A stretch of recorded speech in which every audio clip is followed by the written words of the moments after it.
Boa tarde a todos os bancários e bancárias de Rondônia. Boa tarde a todas as pessoas que estão nos assistindo.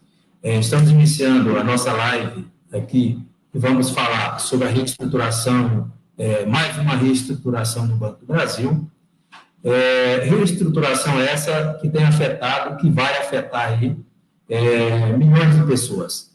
O Banco do Brasil pegou a gente de surpresa com mais uma reestruturação e que afeta não só os trabalhadores, mas também afeta todos os clientes, porque é uma reestruturação que está fechando agências, que está extinguindo a função de caixa nas unidades. Então, a reestruturação é muito maléfica para toda a sociedade brasileira. Um banco que tem lucrado muito. O Banco do Brasil, mesmo com a pandemia, tem lucrado acima de R$ 1 bilhão por mês. Então, nada justifica que o banco faça uma reestruturação, que feche agências, que corte postos de trabalho. Essa reestruturação está prevista aí a demissão de 5 mil trabalhadores em todo o país. E aqui em Rondônia não vai ser diferente. Vai ocorrer fechamento de agências, vai ocorrer demissão de trabalhadores, né? Vai ter a extinção dos caixas, e o banco aqui é fundamental para o povo de Rondônia, não só para os trabalhadores, mas para toda a sociedade, porque o banco atende aqui em quase todos os municípios. E há agências que têm o Banco do Brasil e um ou outro banco, mas o Banco do Brasil faz um papel fundamental ali na questão da agricultura familiar, em todos os níveis de atendimento à sociedade. E com o fechamento de agências, com menos funcionários, os clientes vão padecer muito mais nas filas. Para isso, nós estamos aqui com os nossos convidados, que vai fazer um bate-papo conosco, vai falar sobre a reestruturação, vai falar sobre as questões jurídicas, e diante disto, eu já peço a vocês que vão formulando as suas perguntas pelo chat, que após a fala inicial de cada um, eles vão responder todos os questionamentos que vocês fizerem. E a gente quer que vocês falem o que realmente está ocorrendo dentro das agências. Então, é fundamental para nós que vocês tragam a visão de vocês dentro das agências, os empregados aí do Banco do Brasil. Então, vamos iniciar a nossa live com nossos convidados, iniciando aí com a nossa Mariana Coelho, que é representante da Comissão de Empresa do Banco do Brasil, da FETEC Centro-Norte, e vai falar sobre uma visão geral das negociações da Comissão de Empresa, o que está ocorrendo com as negociações entre o banco e a Comissão de Empresa em todo o âmbito nacional. Boa tarde, Mariana. Boa tarde, Pinheiro. Está me ouvindo bem? Sim. Ótimo. Agradeço à diretoria do Sindicato de Rondônia pelo convite.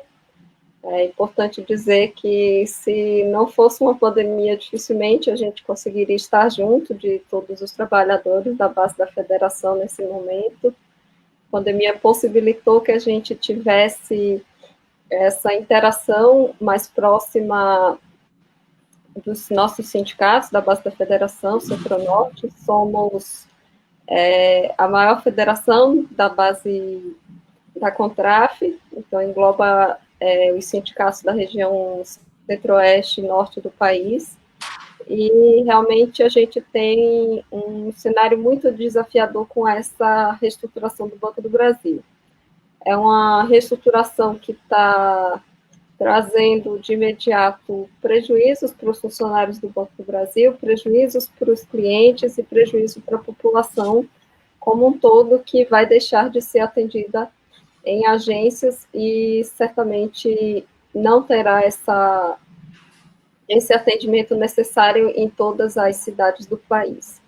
Então, acho que, para começar, acho que é importante dizer que o movimento sindical organizado pela Contraf tomou conhecimento na segunda-feira, dia 11, da reestruturação, o banco nos convidou para uma apresentação das medidas que estaria adotando, sem qualquer possibilidade de negociação, então nós não fomos convidados a nos a fazer esse processo de mediação com o banco simplesmente fez uma apresentação muito aquém do que era necessário para a gente dialogar com os trabalhadores, então temos muitas dúvidas e muitas incertezas ainda quanto ao fechamento de agências, quanto ao fechamento de postos de trabalho, quanto aos excessos nas dependências, quanto à desgratificação dos caixas. Então, nesse cenário de pouca transparência e incerteza,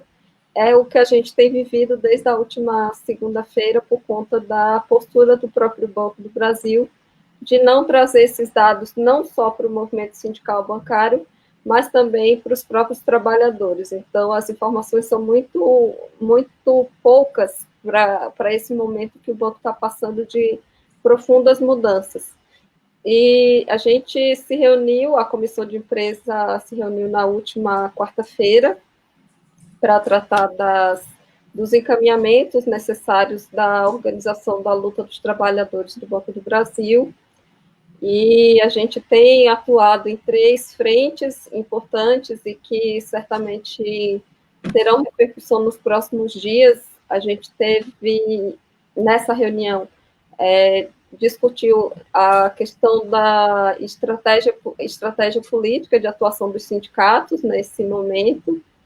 Discutimos também que é uma estratégia acessória da estratégia política, estratégia jurídica, como vamos enfrentar essa reestruturação no judiciário, e também a estratégia de atuação no âmbito do legislativo. Então, buscar interlocução com deputados e senadores, de modo que a gente tenha a denúncia por parte da Câmara e do Senado desse desmonte que está sendo feito no Banco do Brasil. A gente tem, já desde 2000 e no começo de 2020, já houve o Performa, que reduziu significativamente o valor das nossas funções, com a criação de uma verba temporária, e já no começo desse ano a gente teve esse enorme baque da reestruturação, que certamente deixará cicatrizes profundas na vida de muitos trabalhadores.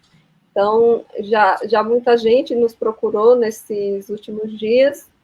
A gente tem dito para as pessoas que essas movimentações, principalmente para quem está saindo, para quem pretende sair, precisam ser as decisões precisam ser tomadas com muita cautela, com muita paciência, muita parcimônia, porque são decisões que influenciam demais a vida pós-laboral de cada um desses trabalhadores que estão deixando a empresa. Em especial na sexta-feira passada, depois dessa reunião, a gente teve um Dia Nacional de Luta, então houve atividades em todo o país para a mobilização dos trabalhadores, e hoje, durante a manhã, já no começo da tarde, a gente se reuniu novamente para avaliar qual foi o alcance dessas atividades e para traçar os próximos passos. Então, o que a gente pode adiantar aqui é que essa discussão ainda não foi feita pelos sindicatos, ela está sendo encaminhada hoje, agora no final da tarde, de que a gente tem uma série de medidas e decisões a tomar enquanto direção do sindicato que somos e que, obviamente, tem a necessária participação da categoria dos funcionários do Banco do Brasil. Então, na quinta-feira, deve haver uma atividade de paralisação, e aí depende também da mobilização de cada sindicato. A gente está num momento de pandemia, sabemos que essas atividades, elas se comprometem muito a partir desse cenário que a gente está vivendo. Na maioria das cidades está havendo aumento de casos, e com isso há um receio de como atuar na linha de frente junto aos colegas, até porque a gente tem muitos dirigentes que são do grupo de risco. No entanto, o que a gente pode garantir é que as medidas estão sendo tomadas e certamente a gente espera reverter com maior brevidade essa questão da reestruturação. Então, vamos atuar, vamos seguir essa semana com atividade de mobilização, mais uma atividade na quinta-feira, para na próxima semana a gente encaminhar a partir do Comando Nacional outras atividades que podem incluir a questão da paralisação das atividades por 24 horas, num movimento similar ao da campanha nacional, que é de greve e paralisação das atividades. Então, a gente espera que nos próximos dias a gente possa tomar uma dimensão maior para que os colegas tomem uma consciência do que tem acontecido, acho que é importante dizer isso. A reestruturação tem deixado famílias devastadas, principalmente aqueles que estão em excesso e aqueles que, porventura, estejam perdendo a gratificação de caixa. Essa é uma realidade que tem nos preocupado muito, e que, infelizmente, pode ser que um colega não tenha sido atingido, que bom que não tenha sido, mas muitas das vezes o seu colega do lado já foi atingido por uma reestruturação e certamente ele tem um relato muito duro do que é a realidade de um colega que passou por um processo de reestruturação, perdendo comissão, perdendo dotação, perdendo localização. Então, são movimentos que, como eu já disse, deixam profundas marcas na vida das pessoas, e certamente os sindicatos têm um compromisso com os funcionários, mas também os funcionários precisam ter um compromisso de garantir que a gente consiga barrar essa reestruturação, que tem um cheiro muito, muito peculiar, e a gente já passou por isso, de privatização. Então, vamos resistir ao ataque ao Banco do Brasil, vamos resistir ao ataque aos funcionários. Obrigada. Obrigado, Mariana. Vamos, antes de passar aqui para o Felipe, só gostaria de falar sobre os outros convidados. Nós teremos o Dr. Felipe Pestani, que vai falar agora na sequência. Temos também o Cleito dos Santos, que é o presidente da FETEC Centro-Norte, né? E também o Esper, que é o diretor jurídico da FETEC Centro-Norte.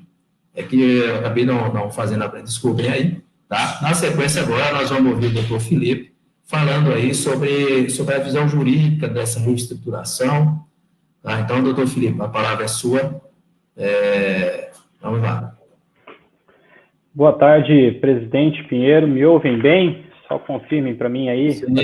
Sim. Aquele famoso joinha que a gente está habituado nesse novo normal, que eu posso dizer para vocês que eu prefiro não me acostumar com esse nome. Eu acho que quando a gente admite um novo normal, a gente admite uma derrota. Eu acho que a gente precisa realmente lutar contra um vírus, lutar contra uma situação, lutar contra uma reestruturação, lutar contra essa busca incessante pela prejudicialidade do contrato de trabalho, sobretudo pelo aquilo que é mais valioso num vínculo laboral, que é a função social que esse contrato de trabalho tem. Eu destaquei, presidente, caros amigos, que eu já cumprimento aqui, Cleiton, que eu vejo já parecendo Galvão Bueno aqui com esse fone, e os demais colegas que nos prestigiam. Eu destaquei alguns pontos do plano que foi passado, para que a gente possa debater, e rapidamente eu quero fazer algumas considerações sobre o que eu anotei. O primeiro passo, a primeira coisa que me surge, me chama a atenção, é que o plano, que eles não chamam de plano de demissão incentivada e nem plano de desligamento incentivado, que seriam os nomes tradicionais, eles preferem nominar de outra forma, ele não atende aquilo que a CLT fala, no sentido de que esse tipo de movimentação necessariamente, e vejam bem, após uma reforma trabalhista que todos nós sabemos foi extremamente prejudicial ao trabalhador, mas que garantiu que para validade, e eu digo a validade no sentido de dar a quitação, de realmente pôr fim à relação de trabalho, sem a possibilidade de discussão posterior, esse tipo de movimento só poderia ser feito mediante um instrumento normativo coletivo, um acordo coletivo de trabalho ou uma convenção coletiva de trabalho, objeto que não tem.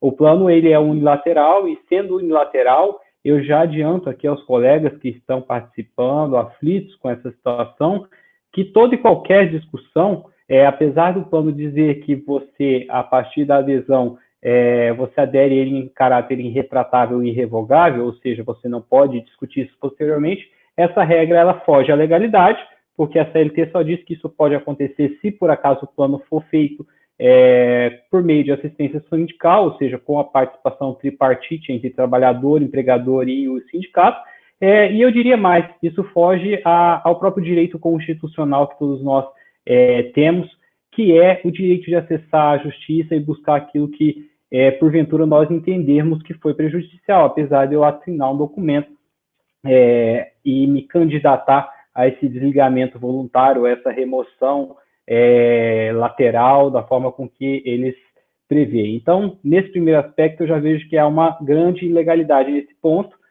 porque não houve a participação sindical, e isso traz para a gente aí já uma possível discussão judicial. Infelizmente, a gente acaba tendo também que lidar com as decisões judiciais, e aqui eu posso trazer rapidamente uma experiência, vou até olhar pelo relógio aqui, que eu sei que eu falo demais, então eu tenho que me cuidar. Do nosso próprio tribunal aqui da 14ª região, no caso do plano de desligamento que teve da antiga Ceron, Energisa. Esse plano foi feito unilateral também, com caráter irretratável e irrevogável, sem a participação do sindicato da categoria, e infelizmente nós tivemos juízes que entenderam que o fato do trabalhador assinar o plano de demissão, ele deu a quitação geral ao contrato de trabalho, motivo pelo qual ele não poderia discutir nada na justiça. Então, acabou-se que somente por meio da assistência sindical é que nós conseguimos buscar direitos desses trabalhadores. Então, tranquilizo os senhores nesse sentido e renovo aqui que a necessidade da assistência sindical, quando da busca pelo Poder Judiciário, ela se revela ainda mais necessária por conta desse gatilho que foi colocado dentro do plano, que é você assinar um documento de caráter irretratável e irrevogável. Outro ponto, presidente Pinheiro, demais colegas e quem nos acompanha, que me chama muita atenção, e eu queria aqui fazer um adendo, é que nós falamos de uma sociedade de economia mista, de uma empresa pública, de certa forma, de um banco público. E como entidade pública, apesar de não ligada à administração direta, ela está subordinada a princípios de direito, princípios constitucionais que não podem ser afastados, em especial princípios da legalidade, da impessoalidade, da moralidade, da eficiência e assim por diante, todos aqueles previstos lá no artigo 37 da Constituição. E quando o plano ele me coloca, abre aspas, que a análise vai acontecer segundo conveniência e oportunidade, fecha aspas, eu vejo que ele não deixa claro os motivos, requisitos objetivos que necessariamente deveriam ser objetivos para essa análise. Ou seja, o banco traz para ele um superpoder de simplesmente analisar cada caso segundo sua conveniência e oportunidade, ou seja, ele faz o uso daquilo que a gente chama no direito de discricionalidade. Mas para um plano de demissão, isso é impossível. Eu não posso, dentro de um universo de tantos trabalhadores, não definir requisitos objetivos para esse tipo de análise. Então, esse plano padece de ilegalidade quando ele atrai para o banco esse superpoder de escolher, segundo o que ele entende conveniência e oportunidade, sem trazer objetivos retos, claros, específicos para os trabalhadores que, porventura, tendem a aderir a isso. Isso é uma ofensa a um princípio constitucional, é uma ofensa a um princípio de direito, e que reveste aí esse movimento do Banco do Brasil, de certa forma, de uma ilegalidade, já nos dá um ar, uma sensação de que essa questão pode e deve, como de fato deverá ser judicializada para poder discutir essa situação. Essa falta de objetividade, e eu que digo objetividade é de requisitos objetivos nessa questão. E isso também demonstra não só para o desligamento, quanto para a remoção e locomoção, que eles colocam como lateral, né, ou seja, você só pode movimentar lateralmente, ou você vai para o lado ou você vai para baixo, você nunca vai crescer nesse movimento desse plano, dessa proposta. Ele veda o crescimento, inclusive nos 365 dias posteriores à adesão do plano, ou seja, ele tem um congelamento do histórico e da vida funcional do trabalhador. E aí eu vou além, isso não fere somente a Constituição e a CLT, isso fere ordens e princípios que estão prescritos nas nossas normas de direito internacional aplicáveis à relação do trabalho, às normas da OIT, porque eu tenho uma vedação ao retrocesso, eu tenho uma vedação ao princípio do retrocesso, que deveria ser obedecida nesses casos e que não foi, tá certo? Retomando, e aqui fazendo novamente o link ao que eu disse sobre a motivação, eu não quero dizer a vocês e aos colegas que nos assistem que a motivação significa que o trabalhador ele só vai ser desligado por justa causa ou se ele aderir de alguma forma por um justo motivo. Mas o que eu quero dizer é que todo ato praticado por um gestor do Banco do Brasil, da Caixa Econômica também, por serem bancos públicos, eles devem vir acompanhados do que a gente chama de motivação. Eu só desligo um trabalhador com uma motivação. Eu só faço a remoção, locomoção, transferência desse trabalhador com uma motivação. Ah, sim, mas a motivação, Felipe, está na minha manifestação, mas a gente tem que ter cautela, porque antes dessas opções, eu tenho uma alteração de uma estrutura do banco que não se justifica. Como o presidente Pinheiro bem colocou no começo, nós temos índices de crescimento e crescimento exponencial da instituição bancária que justificariam, sim, o aumento da força de trabalho e nunca a redução. Então, a justa motivação para a criação de um plano com esses objetivos, ao meu ver, ao meu modesto ver, ele fere a necessidade do justo motivo desse ato administrativo que deve ser revestido de motivação e, nesse ponto, também, ao meu sentir, o plano padece de legalidade, padece de constitucionalidade, tá certo?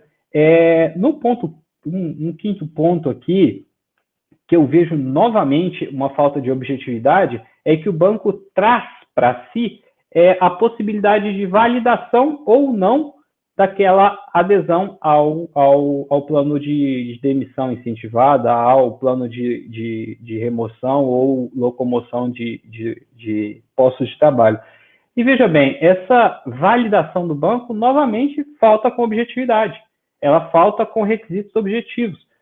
Como que o banco vai validar essa proposta?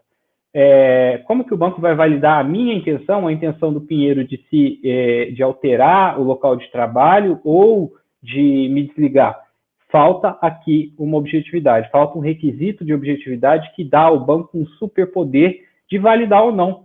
E o pior de tudo isso, e aí que eu falo que há no pano de fundo o pacote de maldade, é que quando o trabalhador se candidata ao desligamento e, eventualmente, pela capacidade, pelo poder potestativo do empregador, o empregador fala, não, você não vai se desligar, ele tem como consequência a perda da função que ele exercia. Ou seja, eu vou me candidatar a um desligamento que não é justo, mas se o banco falar assim, não, Felipe, você precisa ficar, você vai ficar como escriturário, você vai perder a tua função, você vai ter colocado de lado toda a tua vida profissional e a tua ascensão no banco em detrimento dessa minha tentativa de se desligar do banco. Ou seja, é um downgrade obrigatório na carreira que vai contra, inclusive, as instruções normativas do Banco do Brasil, que nós bem sabemos, a todos aqueles gestores, a todos aqueles empregados do Banco do Brasil que ocupam funções de maior relevo, eles têm a possibilidade, sempre que não alcançadas as metas, de reduzir, não para o cargo inicial de escriturário, mas para um cargo menor para poder ali se recuperar ou demonstrar que ele tem uma capacidade de trabalho necessária ao banco. Então, essa validação, para mim, também carece dessa legalidade, dessa constitucionalidade. Ela fere as disposições constitucionais que o Banco do Brasil ele está submetido enquanto sociedade de economia mista, enquanto uma instituição do poder público, tá certo? E assim, o que eu fiquei mais cismado, fiquei pasma na hora que eu li todo o plano, é que, diferentemente daquilo que vem sendo praticado em outros planos de desligamento incentivado de outras empresas, públicas ou não, ele oferece apenas e tão somente 3 modalidades de desligamento. As 3 piores modalidades de desligamento para o trabalhador. E olha que eu vou fazer aqui novamente uma comparação com a privatização recente que nós tivemos no nosso estado no ramo da energia, que foi a venda da empresa pública de distribuição para uma empresa privada. Eles lançaram 2 planos de desligamento incentivado e nos 2 planos de desligamento incentivado, a causa de desligamento era o desligamento sem justo motivo, por iniciativa do empregador. Isso faz com que o trabalhador possa receber a multa de 40% em cima do fundo de garantia, faz com que o trabalhador possa também movimentar a sua conta de FGTS. Ou seja, eu trabalho há 20, há 30 anos no banco e sou optante do fundo de garantia por tempo de serviço, e quando eu saio eu não posso movimentar a minha conta. Eu não posso sacar aquele valor que, na verdade, ele está ali para isso, para o momento em que eu me desligar, eu poder ter um subsídio, uma poupança forçada administrada pelo governo federal, que é o FGTS. Vejam que a primeira opção de desligamento é o desligamento por iniciativa do empregado, ou seja, é você pedindo as contas, é você que não vai poder ter acesso ao seguro-desemprego, você não vai poder sacar o teu FGTS e você não vai ter a tua multa de 40% sobre o FGTS. Da mesma forma, as pessoas que estão aposentadas, tá? As pessoas aposentadas, o fator aposentadoria permite que ele saque a conta, ele consiga sacar o FGTS dele, porém, ele está privado da multa de 40% do FGTS, e essa multa de 40% ela só é possível, em tese, na terceira opção, que é aquela modalidade consensual, que, na bem da verdade, foi um tipo de desligamento criado com a reforma trabalhista, onde o empregado pode sacar 80% da conta de FGTS dele e ter ali somente a multa no patamar da metade, ou seja, de 20%, e também o aviso prévio reduzido, ou seja, tudo aquilo que é mais prejudicial ao trabalhador. Então, essas demissões e esses reflexos trabalhistas, para mim, sem dúvida nenhuma, em momento nenhum favorecem o trabalhador e foram construídos de tal forma a beneficiar apenas e tão somente o banco, e sem motivo, sem razão e sem fundamento legal para tanto, tá certo? Esse fator penalidade, se eu me candidatar a um desligamento e não for aceito, é sem dúvida nenhuma uma aberração do plano. E aqui, Pinheiro, já me caminhando para o final, que eu sei que eu já estou estourando no meu tempo, eu vejo aqui o fator previdenciário como um grande implicador, porque o plano simplesmente diz, trabalhador, você está desligado, você vai a previr e veja o que pode ser feito por você. Quando a gente sabe que a jurisprudência caminha no sentido da necessidade da manutenção previdenciária, ainda que seja uma previdência privada. E pior que isso, em relação ao plano de saúde, que também a jurisprudência caminha no sentido de que até a empresa liquidada, ela deve garantir, os fundos devem garantir a existência do plano de saúde para as pessoas. Aqui, o plano, ele nesse sentido também fala para você procurar a CACI e ver o que pode ser feito por você. Ou seja, nesse entreveiro de situações, eu vejo essa série de ilegalidades e chamo a atenção para todos vocês que o direito de buscar o Poder Judiciário, ele não pode e não está prejudicado, por mais que você faça adesão a esse plano. E, obviamente, a sugestão é sempre fazer isso acompanhado da assistência sindical para garantir que essa cláusula de irretratabilidade, irrevogabilidade, possa ser levantada pelo sindicato como um terceiro que também deve fazer parte dessa relação. E aí todas as demais ações, eu não vou aqui me adentrar às ações normais do dia a dia que nós temos, a 7ª e 8ª hora, as demissões discriminatórias, as demissões de pessoas acometidas por doença de trabalho, enfim, são tantas que hoje os bancários sofrem, mas todas elas, o fato de você aderir, se ainda assim você o quiser, você não vai ter prejudicado esse direito, em especial se você tiver assistido pela entidade sindical, porque isso é uma previsão constitucional, tá certo? Eu acho que em breves palavras, numa visão ampla, eu quis dar uma passeada completa sobre esse plano. Agradeço a oportunidade, Pinheiro, e me coloco aqui à disposição dos eventuais questionamentos, aí cumprimentando novamente todos os nossos colegas aí, parabenizando pela luta e à disposição em prol dos nossos trabalhadores. Obrigado, Felipe. Excelente explanação aí. Vamos ouvir agora o Wesley, né? O Wesley é o secretário jurídico da federação, e o Wesley vai dar um panorama aí do que está ocorrendo na FETEC Centro-Norte, né? As ações que estão sendo tomadas juridicamente na abrangência da FETEC Centro-Norte, a maior federação do mundo, como disse a nossa convidada Mariana Coelho. Então é com você, Wesley, e a fala é sua agora. Agradeço aí, Pinheiro. Todos estão me escutando? Sim. Então, legal. Então, na tua pessoa aí, Pinheiro, presidente do CEP Rondônia, cumprimento todos os companheiros aí da mesa e todos os colegas bancários aí nessa live, cujo objetivo é tentar, na medida do possível, sanar aí as eventuais dúvidas dos nossos colegas. Meu nome é Wesley, né? Sou bancário do Banco do Brasil. Em maio agora vai fazer 15 anos que sou bancário do Banco do Brasil. Atualmente eu ocupo o cargo de secretário jurídico da Federação Centro-Norte, né, que ocupa o Centro-Oeste e o Norte do país, e também sou advogado. E o meu objetivo aqui é falar sobre, como bem disse o Pinheiro, sobre as estratégias que a gente está traçando no âmbito da Federação. Falar desse plano é algo assim, não tem outra palavra a não ser repúdio, a não ser absurdo, falta de transparência, falta de informações, e desrespeito, né? Desrespeito para com o funcionalismo e até para com seus representantes, os quais foram chamados e uma pífia apresentação foi apresentada e as especificidades, as peculiaridades desse plano foram questionadas em mesa, mas o banco disse que se trata de questões estratégicas e, como tais, não iam dar mais informações.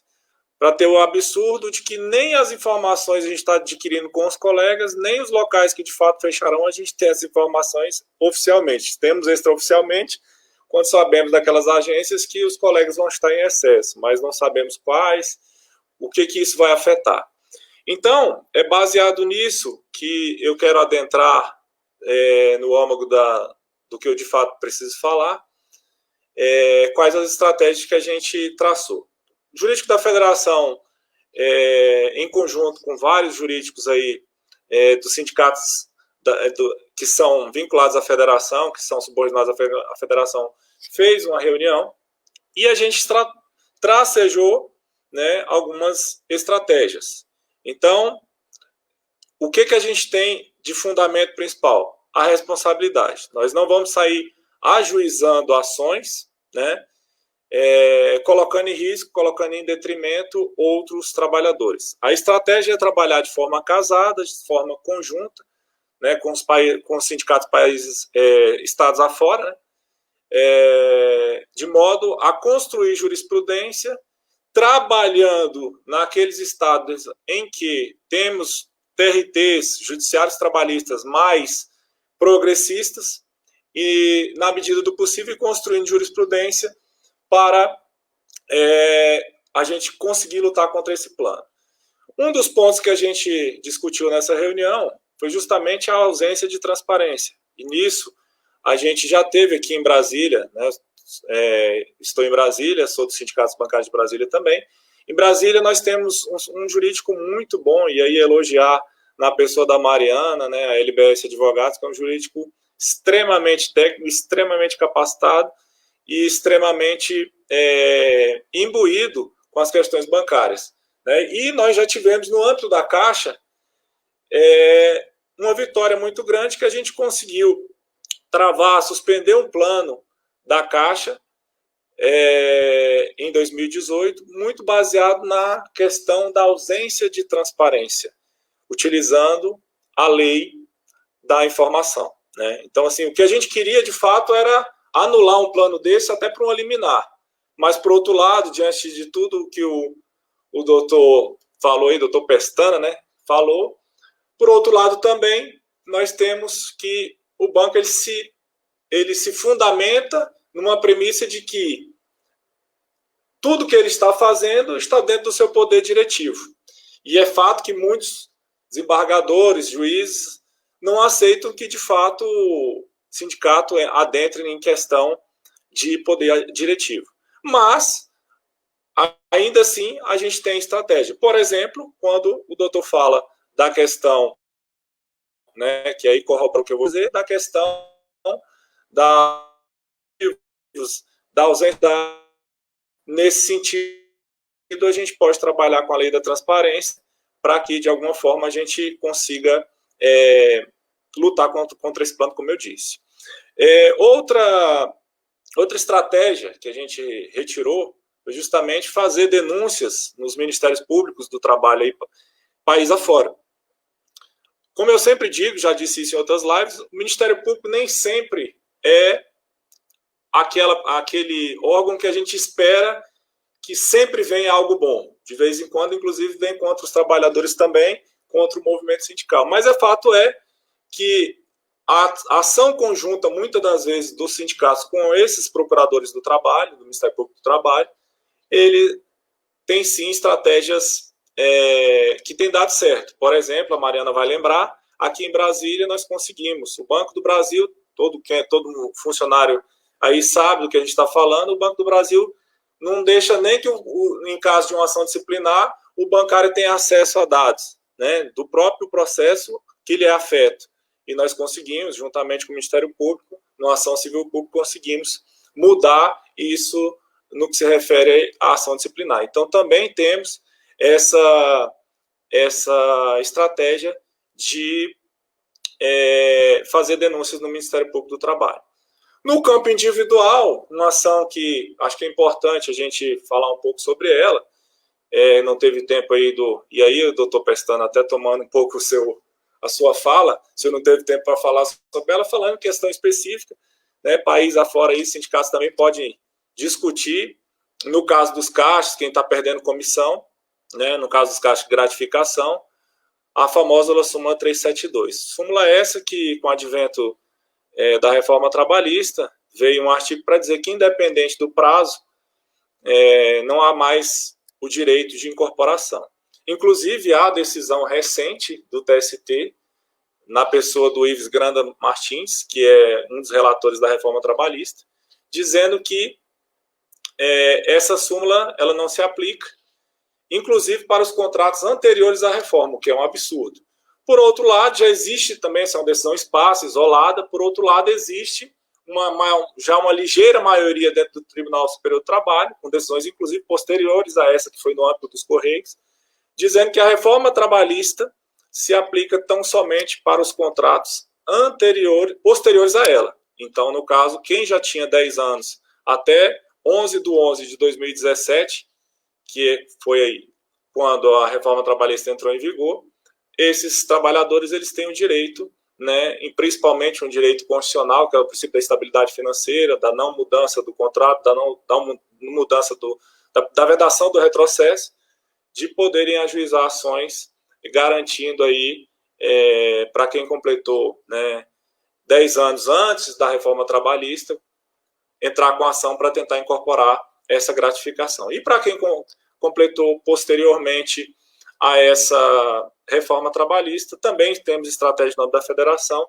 de tentar, na medida do possível, trabalhar dentro do tribunal para que essa jurisprudência melhore. No geral, como eu disse, é isso.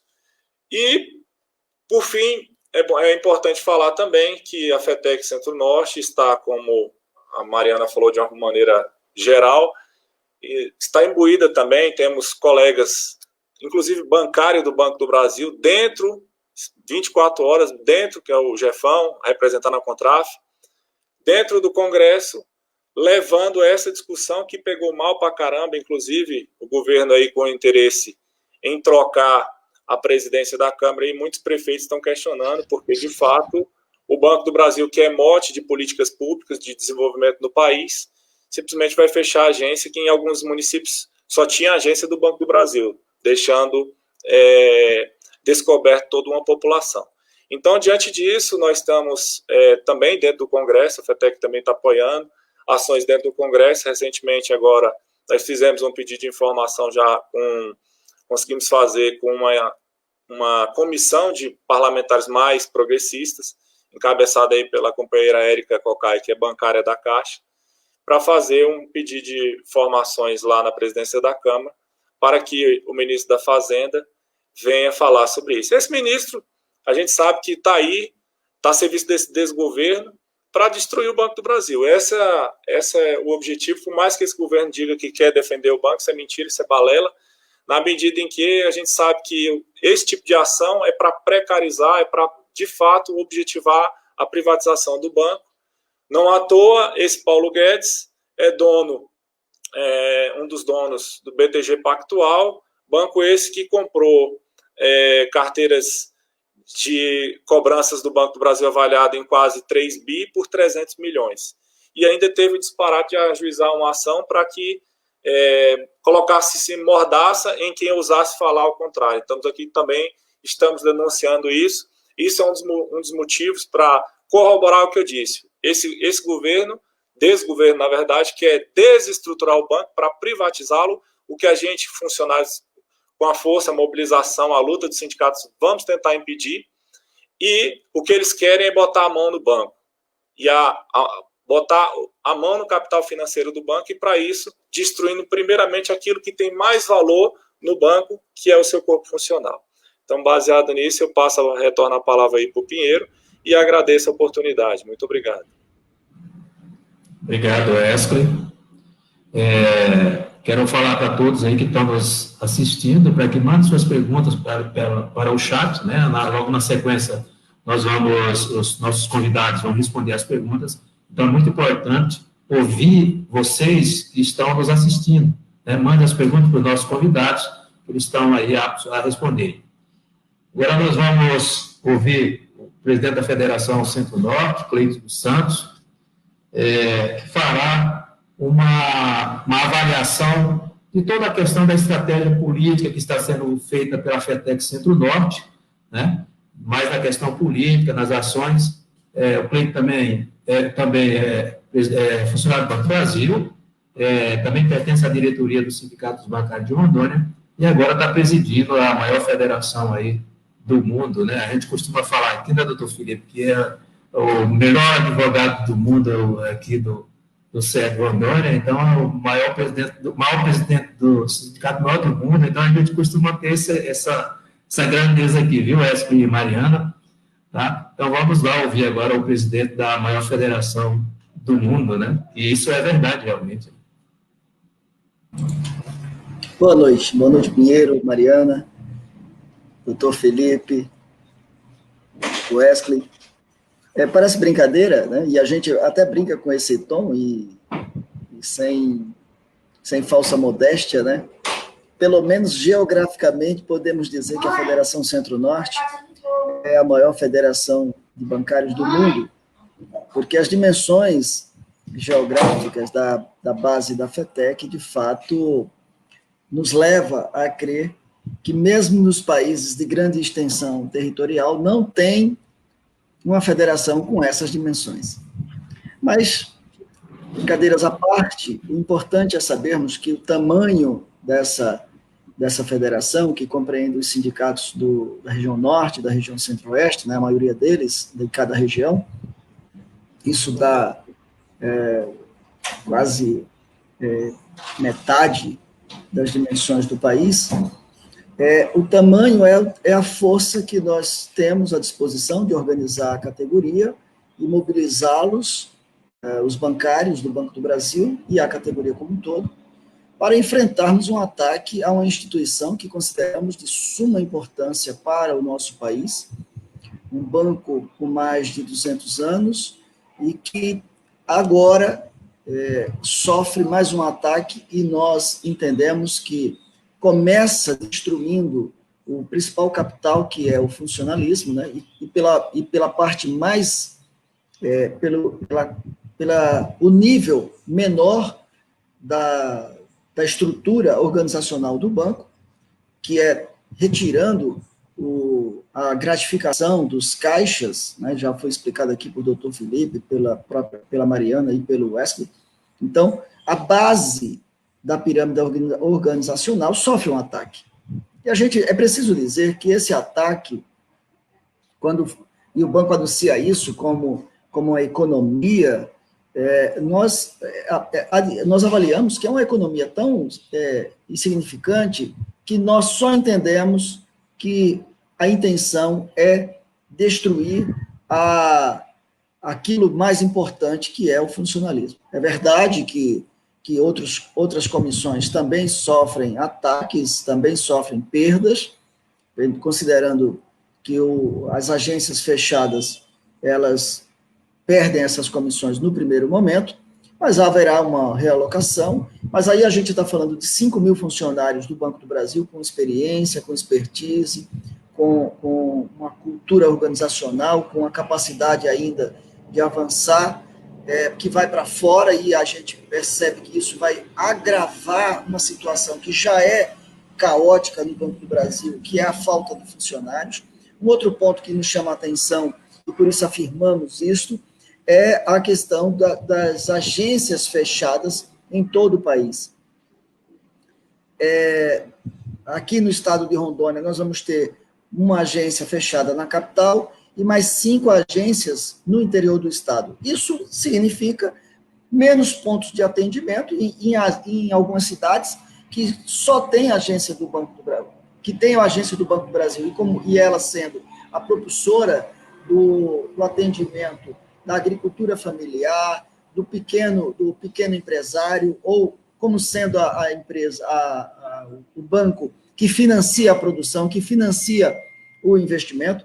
Então, a gente conclui que essa ação do Banco do Brasil, tomada unilateralmente, sem negociar com a representação dos trabalhadores, sem ter um diálogo amplo com a sociedade, nós entendemos que tem um objetivo claro e precisamos voltar àquela fatídica reunião que veio à tona no ano passado, naquela reunião ministerial, quando o ministro da Economia, usando inclusive de palavras de baixo calão, demonstrava e declarava a sua intenção de privatizar o banco, destacando que o atual presidente do Banco do Brasil é um executivo da iniciativa privada, que fez a privatização do banco HSBC para o Bradesco, que vendeu o HSBC para o Bradesco, inclusive com valores, podemos dizer assim, valores módicos, né, valores significantes para o tamanho do banco, mas que foi feito e que levou, inclusive, e a gente que acompanha esses processos de fusão dentro dos bancos, a gente acompanha e vendo aí os colegas bancários do Banco HSBC sendo demitidos. Então, essa figura assume o Banco do Brasil e assume com um propósito, nesse momento, né, no início de 2021, no momento em que o Brasil precisa de uma instituição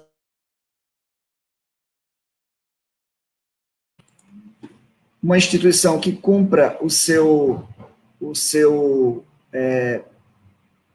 papel enquanto uma instituição que cumpra o seu papel enquanto agente de desenvolvimento, propulsora do desenvolvimento do país, ajudando na economia familiar, na agricultura familiar, ajudando o grande, pequeno, médio empresário, que assim funciona o Banco do Brasil. A gente tem aí uma situação de uma instituição que sofre esse ataque e que nós percebemos que o intuito do banco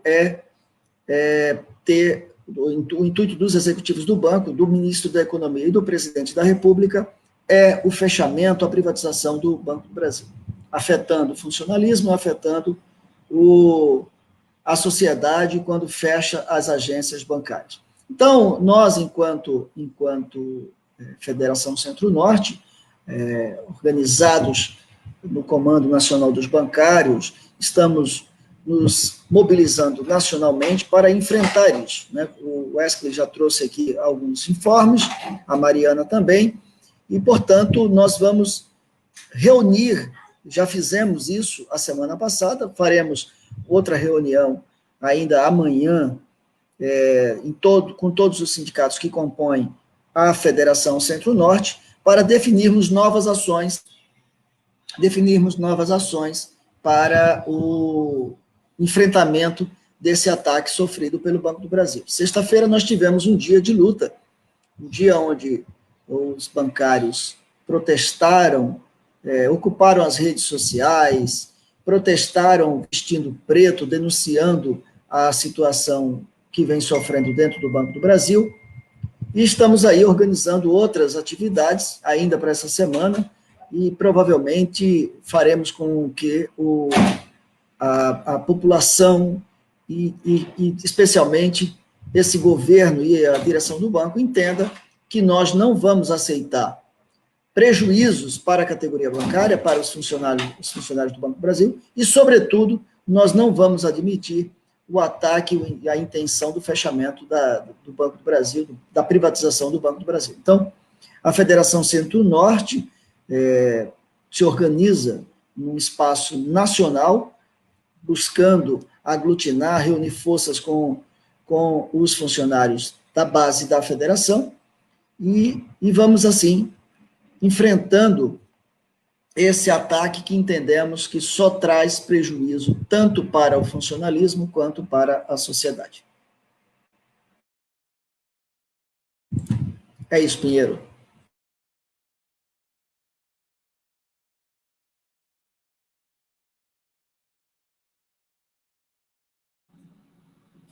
Estava com o áudio fechado aqui. Obrigado, Cleito, pela explanação.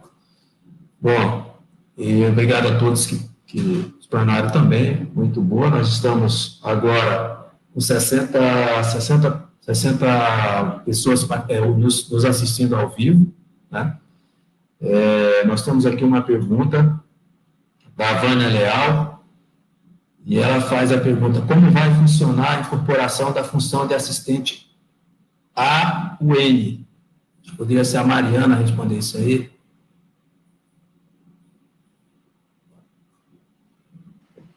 Tá, eu vou responder, mas eu tenho 2 advogados aqui do meu lado, então acho que é importante esclarecer que a gente tem alguns requisitos previstos na própria súmula do TST em relação à incorporação. O Wesley deu um panorama importante de como se dá essa questão da incorporação, lembrando que são 2 requisitos, que é o exercício da função gratificada por pelo menos 10 anos, e também o descomissionamento sem justo motivo. Então, para se ter incorporação hoje, no âmbito do Banco do Brasil, ele se dá por via judicial, e se dá a partir do cumprimento desses 2 requisitos previstos na súmula. Um recorte importante é que a gente tem a reforma trabalhista em 2017. Em 2017, há uma alteração da legislação no que diz respeito, em especial, a citação expressa na CLT de que não haverá incorporação em nenhuma hipótese, e é importante ter esse marco temporal para discutir a incorporação. Então, quem já tinha 10 anos de exercício de função comissionada em 2017, essa é uma discussão de fácil trânsito, digamos assim, dentro do judiciário. E quem não tinha em 2017, o que a gente pode dizer é que o pedido ele pode ter mais dificuldade ou até mesmo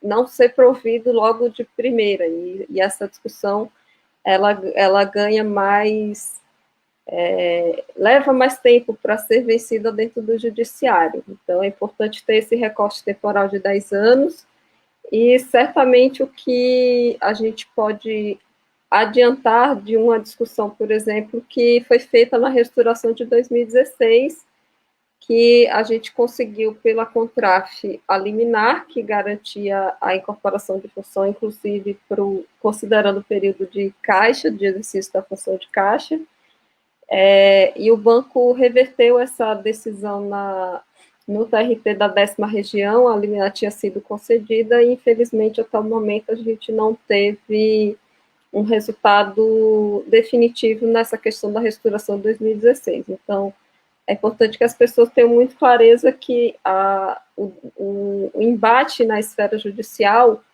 ele é longo, via de regra, ele não consegue ser curto e trazer a prestação da jurisdição no tempo que o trabalhador precisa, mas que os sindicatos certamente se empenharão para garantir o direito dos seus trabalhadores. Então, é nesse sentido. Cumpridos os requisitos por medida judicial e trazendo esse recorte da reforma trabalhista de novembro de 2017. Quer complementar, Wesley? Eu fui pontual. Não, você foi bastante elucidativa, tranquilo, sem acréscimos. Então, tá bom. Doutor Felipe. Tem outra pergunta aqui. Aqui a gente soma, né? A gente consegue, o tribunal admite a soma do tempo de outras funções para poder complementar, né? E ele atribui uma média para chegar ao valor. Mas é necessário, sem grandes interrupções, o lapso de 10 anos até a data do marco da reforma. Desculpa, Pinha, ter interrompido, só para complementar a TRT da 14ª. Perfeito. Não, mas nessa mesma linha, nós temos aqui a pergunta aqui mais da área de caixa. Os caixas colocam na situação de quem já tem 10 anos, né, em 11/11/2017, então os tribunais já reconhecem aí a incorporação de função. Mas ele está querendo saber aqui o seguinte: quem não tem 10 anos ainda de função, o que pode ser feito, né, para que ele possa incorporar aí a renda. No caso dos caixas, por exemplo, está tendo a extinção dos caixas, mas ele não tem 10 anos, mas ele tem, digamos que ele tenha 7 anos aqui. Há alguma possibilidade de ingresso com ação judicial para que ele possa garantir essa renda dele, não tenha a renda dele retroagida aí, ou seja, essa renda não fique, porque pelo cálculo que ele está colocando aqui, em torno de R$ 1.700 a R$ 2.000 seria aí o prejuízo que os caixas vão ter, né? Então, para quem não tem 10 anos, e aí foi para a função de agente comercial, o que pode ser feito na esfera judicial para que ele possa recompor a renda que ele já vem com ela há 10 anos, há 7 anos? Pinheiro, deixa eu só me permite fazer um esclarecimento, que eu acho que é importante. Talvez o doutor Felipe, o Wesley e o Cleiton já saibam, mas acho que, não sei se todos os bancários sabem, não há previsão de VCP para Caixa.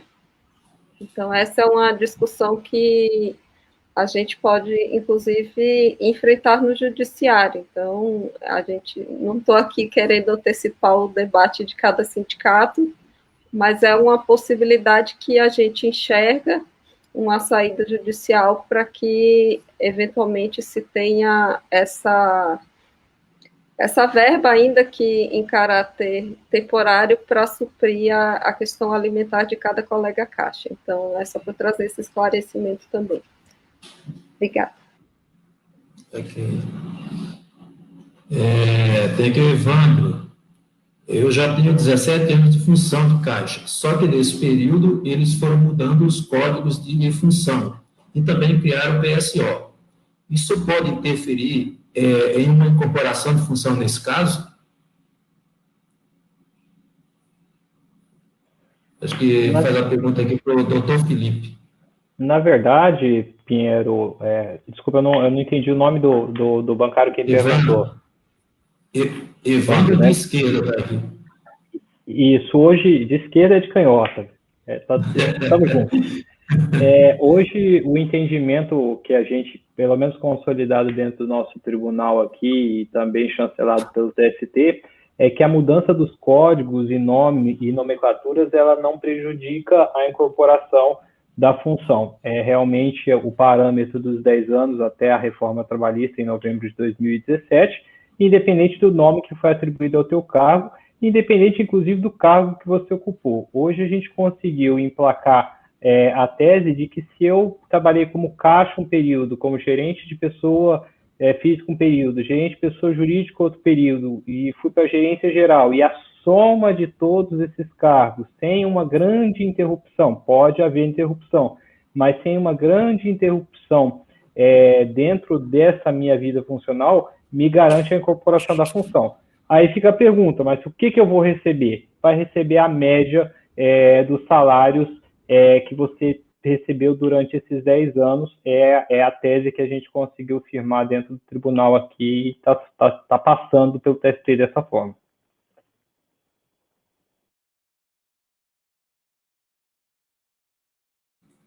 Ok, obrigado, Felipe. Nós temos aqui outra pergunta do Aurélio Rosa.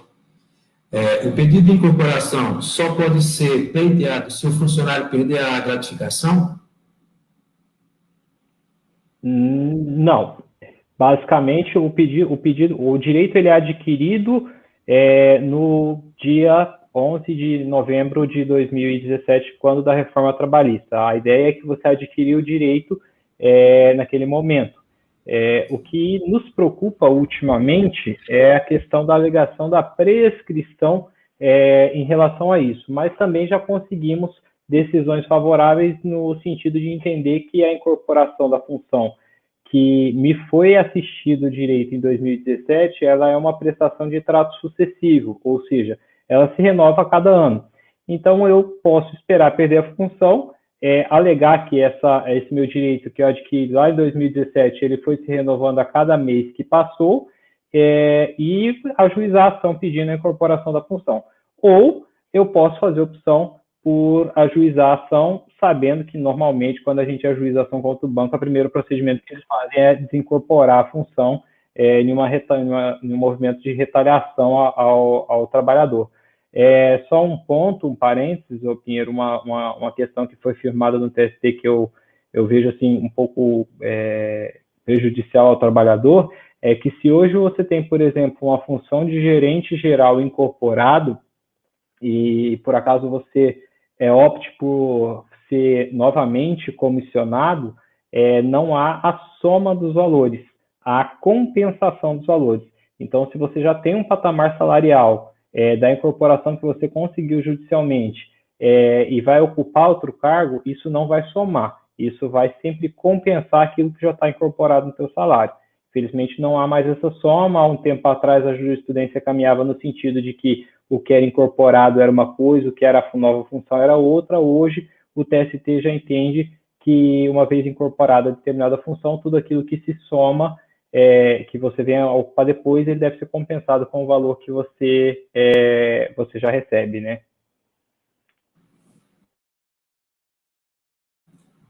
Ok, Felipe. A Liz Sara pergunta: a partir do dia 10 de fevereiro, começará de fato, segundo o banco, a reestruturação. Até lá, será possível revertê-la? E como e quando se darão as ações para incorporação da gratificação de caixa?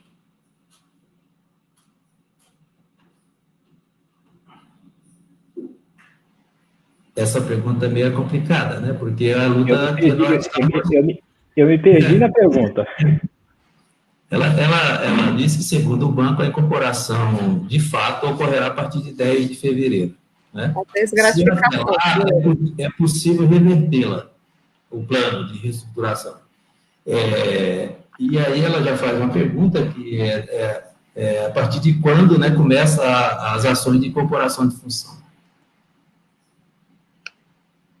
Acho que, Pedro, eu vou só fazer um esclarecimento. Há um cronograma que foi apresentado e que certamente está disponível para os funcionários no hot site. A previsão de que, a partir de 10 de fevereiro, os caixas serão desgratificados, perderão a gratificação de caixa, que somente será acionada mediante demanda da dependência. Então, nesse cenário que a gente tem, é um calendário bastante curto, nas próximas 2 semanas, para encaminhar, se cabíveis, as ações judiciais, e o calendário de lutas que está sendo proposto pela comissão de empresa. E, obviamente, que, assim, a questão da incorporação de função, ela tem um componente de ação coletiva que é muito próprio da ação coletiva, da substituição processual, da possibilidade de o sindicato representar os trabalhadores sem ter um rol de substituídos nessas ações.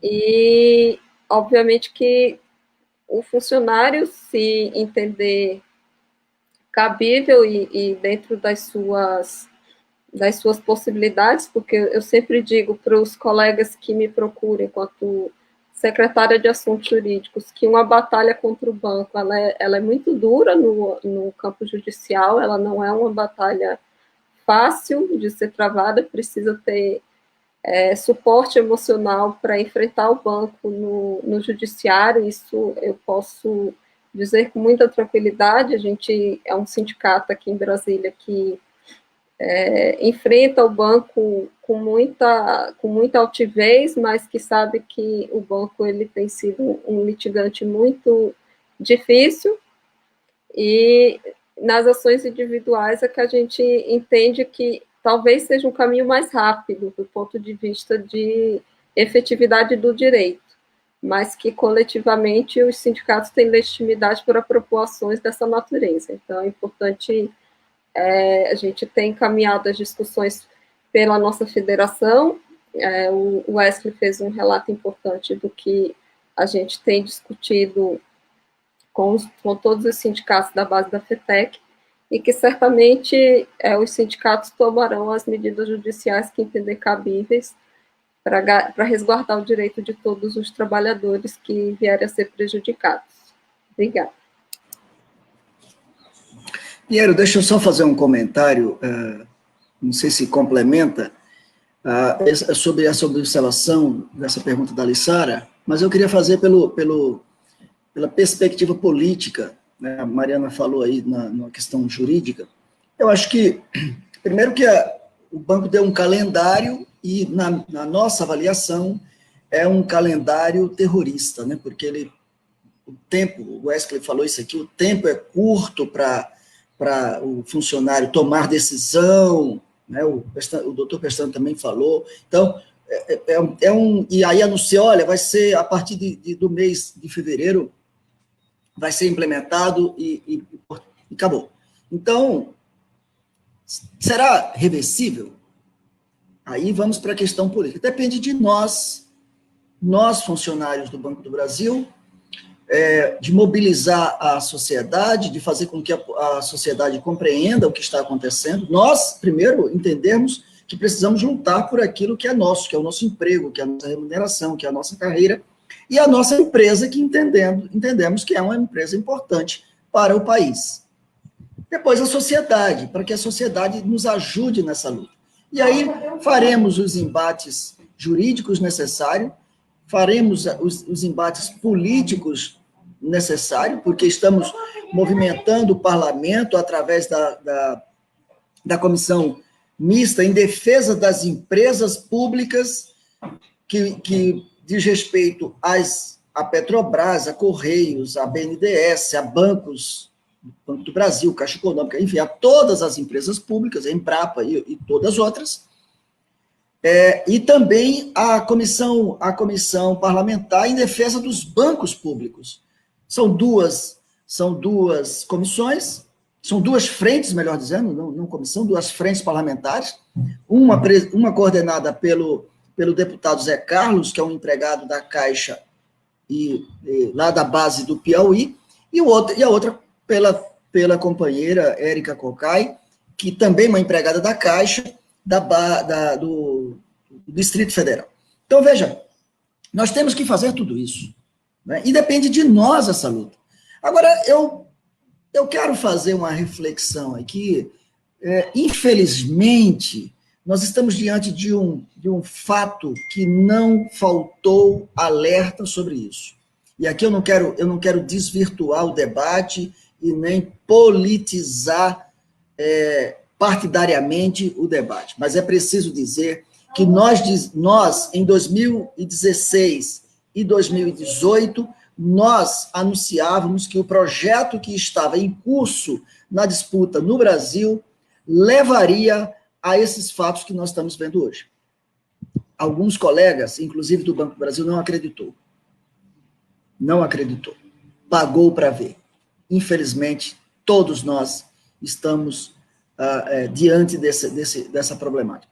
Nós, funcionários do Banco do Brasil, a sociedade como um todo, porque vai perder uma instituição importantíssima, a carreira prejudicada. Mas nós não vamos nos descansar e não vamos voltar atrás para ficar naquele lema, dizer, olha, eu avisei. Não, não é isso. Mas é importante que a gente saiba que esse fato, essa tragédia estava anunciada. Infelizmente, é necessário dizer isso. O que nós temos que fazer agora? Arregaçar as mangas. Porque é só com luta que o trabalhador consegue garantir os seus direitos. Nós, do Sindicato dos Bancários de Rondônia, nós, da Federação dos Bancários Centro-Oeste, Centro-Norte, e todos os bancários do Brasil, faremos essa luta junto com todos vocês. Obrigado. Ok, Cleito. Nós temos alguns bancários que estão passando aqui no grupo nosso. Como entrar em contato para falar sobre a questão de incorporação de ação.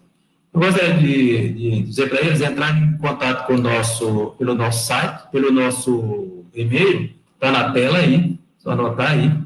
Tem algumas perguntas que falam quando nós vamos ingressar com as ações de incorporação de função, né, dos caixas ali, da função gratificada ali, que seria a gratificação de caixa, né? Entre em contato pelo nosso e-mail, tá? E nós vamos responder vocês, tá? Mas nós vamos estar atentos, a nossa assessoria jurídica já está atenta também, e nós vamos estar aí ingressando com essas ações para aqueles que já completaram 10 anos, né, a partir de 11 de 11 de 2017, já tinha 10 anos, então nós vamos ingressar com a ação de incorporação aí dessas funções, tá? A Fabi faz uma pergunta aqui, perguntando o seguinte, o tempo que ela substituiu no caixa, ele conta como, para chegar aos 10 anos, ele conta como para incorporação de função? Conta sim, Pinheiro.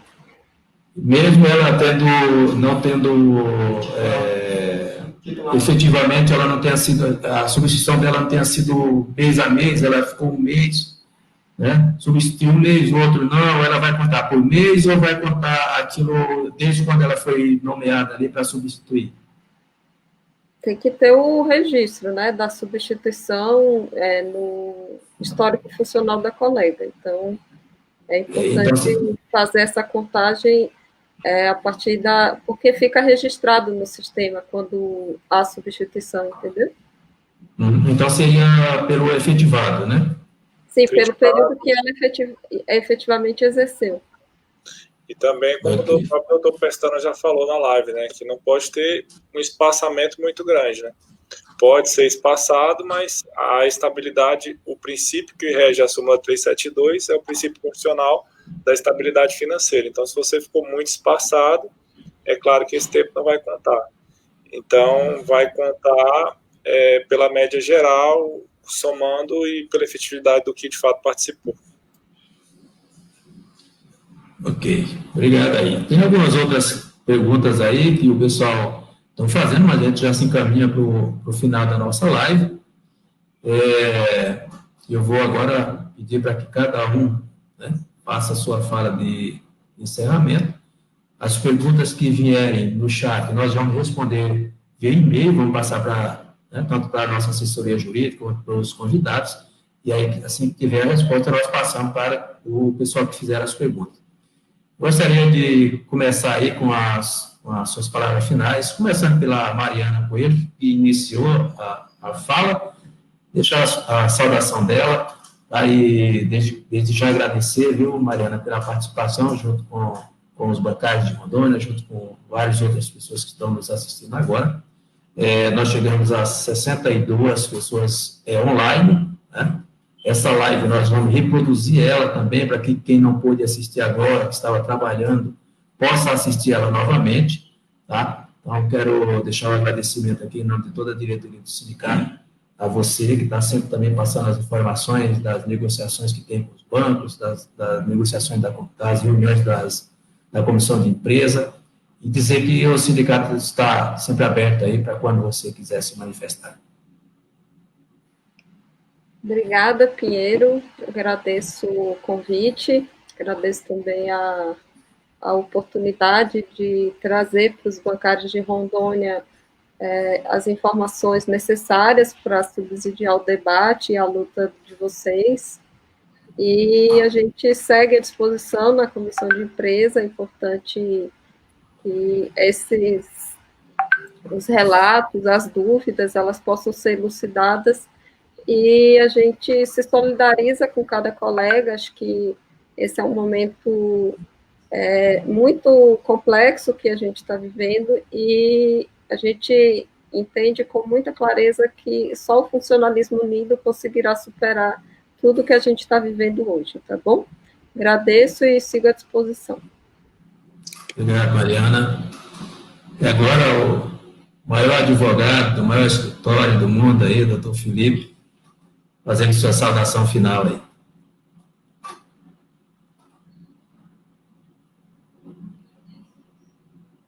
Nós estamos te ouvindo, Felipe.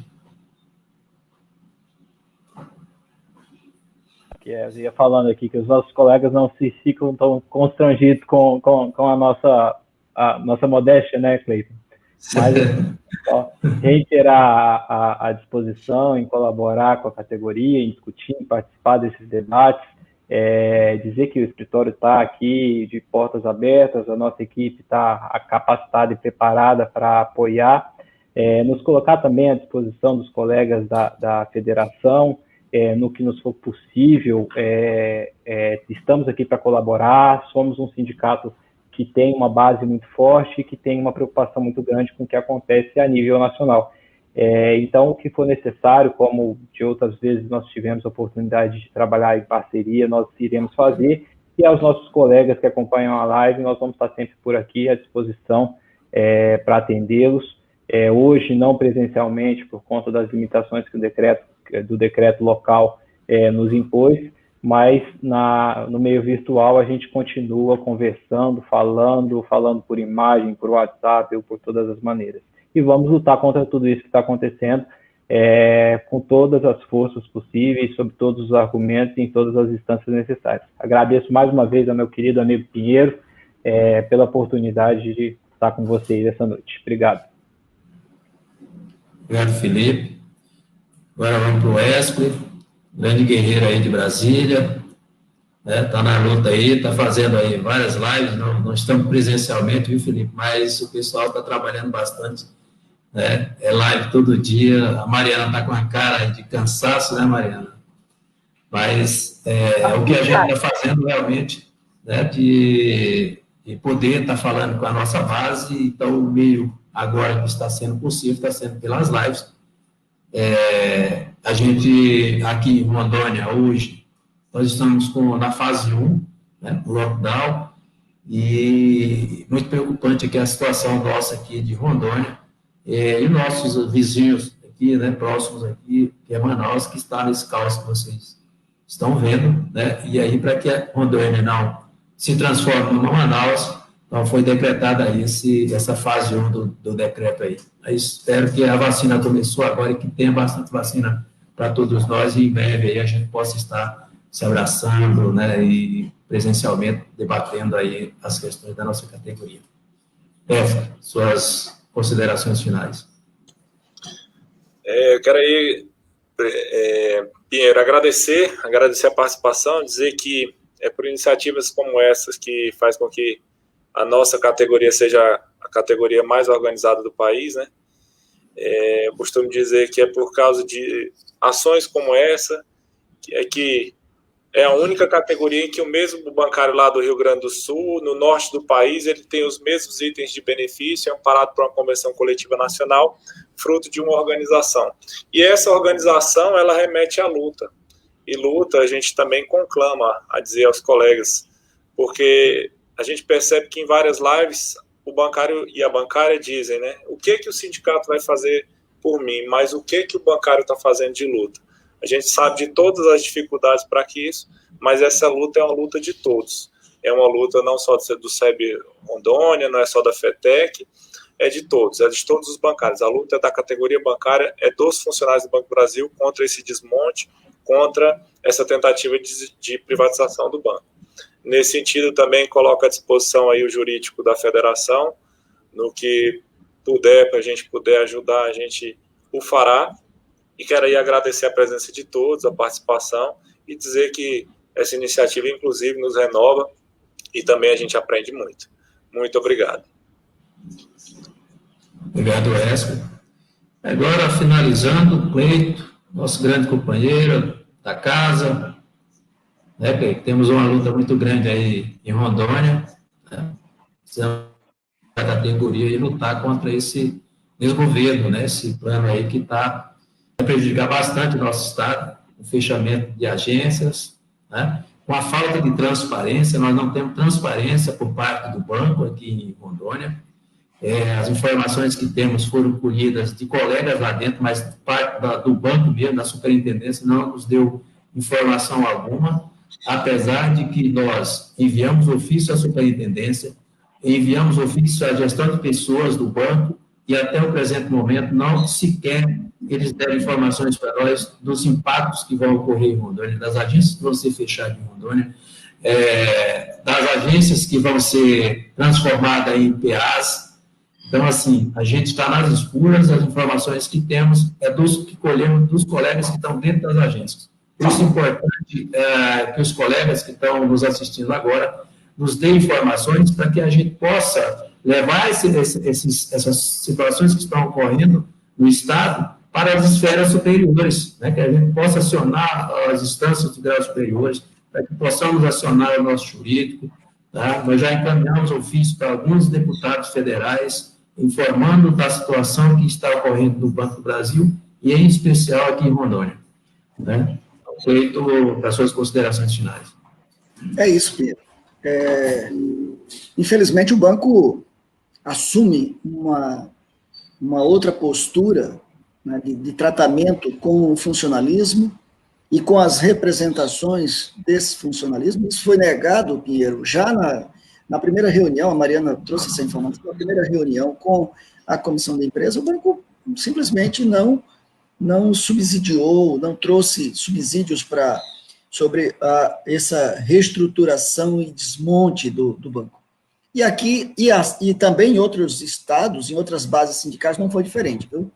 Outros sindicatos da base da federação e de outras partes do país também foi tratado com o mesmo descaso quando questionado, pedido de informação a respeito por parte das entidades sindicais. A gente lamenta, né, porque é uma postura inadequada. Nós temos um comando nacional, uma entidade que representa mais de 90% da categoria bancária em todo o país, e que preza, inclusive está em acordo coletivo, que as vias de negociação serão as bases, o processo basilar das nossas demandas, e, no entanto, o banco se nega a fazer isso.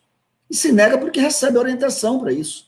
Né? Quando a gente fala aqui das intenções que estão por trás dessa reestruturação, desse desmonte do banco, é porque são situações desse tipo que demonstram e explica o que está acontecendo. Uma outra coisa que explica, e aqui para a gente finalizar, e quando eu falava aqui da mudança, né, do que aconteceu no banco nos últimos 4 anos, veja, em 2013, nós tínhamos chegado ao ponto, recuperado o número de funcionários dentro do Banco do Brasil, então nós chegamos a um pouco mais de 112 mil funcionários.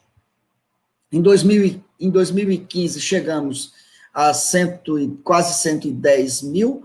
De 2016, já perdemos 11% do corpo funcional, e de 2016 para 2020, estamos perdendo mais 10% do corpo funcional. Então, isso significa que de 2013 para 2020, nós estamos saindo de 112 mil funcionários, de pouco mais de 112 mil funcionários, para menos de 90 mil funcionários. Isso é o que nós falamos de desmonte, né? A imprensa nacional está dizendo que o Banco do Brasil perde capacidade de atuação no mercado financeiro com esse processo de reestruturação que fecha agências. O presidente tinha anunciado a demissão do presidente do banco, porque ele, no entendimento dele, pelo menos as informações que se tem, é que os outros assuntos até tudo bem, mas o fechamento de agências ele não aceita. Contudo, esta semana, nesses dias aí, o governo garante a permanência do André Brandão dentro do Banco do Brasil e tocando o processo como vai seguir. O André fala que algumas coisas, do ponto de vista de fechamento de agências, pode até haver alterações, desde que uma agência que ia ser fechada não fecha aquela, mas vai fechar outra no lugar daquela, ou seja, o número de agências serão fechadas, né? Então, é isso que nós alertamos os colegas, a necessidade de nós unirmos as nossas forças e lutarmos para defender o Banco do Brasil, um banco público e um banco que ajuda no desenvolvimento nacional, como foi em 2008, naquele momento de crise também, que o Brasil enfrentava uma crise mundial. Essa crise, obviamente, tem outras dimensões, elas são muito maiores, mas precisa de instituições públicas fortes e que ajudem na retomada do crescimento. Banco do Brasil, Caixa Econômica, Banco da Amazônia, Banco do Nordeste, enfim, BNDES, os bancos estaduais que ainda existem no nosso país, na federação podemos falar aqui o Banco de Brasília. Portanto, essas instituições cumprirão um papel importantíssimo na retomada do crescimento do nosso país, especialmente nesse momento de pandemia. E, Pinheiro, eu tenho esperança que precisamos de vacina, que seremos vacinados. Mas eu quero dizer para você que no estado de Rondônia nós somos quase 2 milhões de habitantes e só chegou 40 mil unidades de vacina. Parece que a gente vai demorar a se abraçar.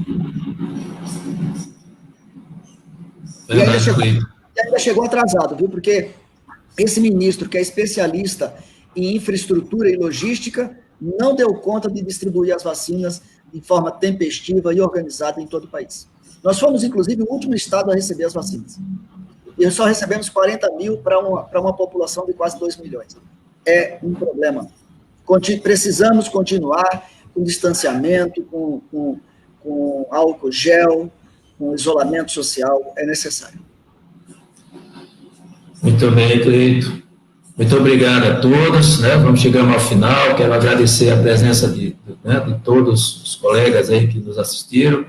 Agradecer também aos colegas da assessoria nossa, o Reginaldo e a Adriana, também o Ricardo, que estava me assessorando aqui com as perguntas que vinham aqui fora do chat.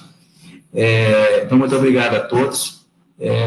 Vamos lutar aí para reverter esse quadro e estaremos aí dando novas informações. Qualquer dúvida dos bancários, nos procure pelo e-mail, pelos telefones, estamos sempre à disposição. E obrigado a todos, obrigado pela presença, obrigado a todos vocês, até a próxima. Obrigado, gente, boa noite a todos. Boa noite. Boa noite, tchau para vocês. Até a próxima, gente. Tchau, tchau.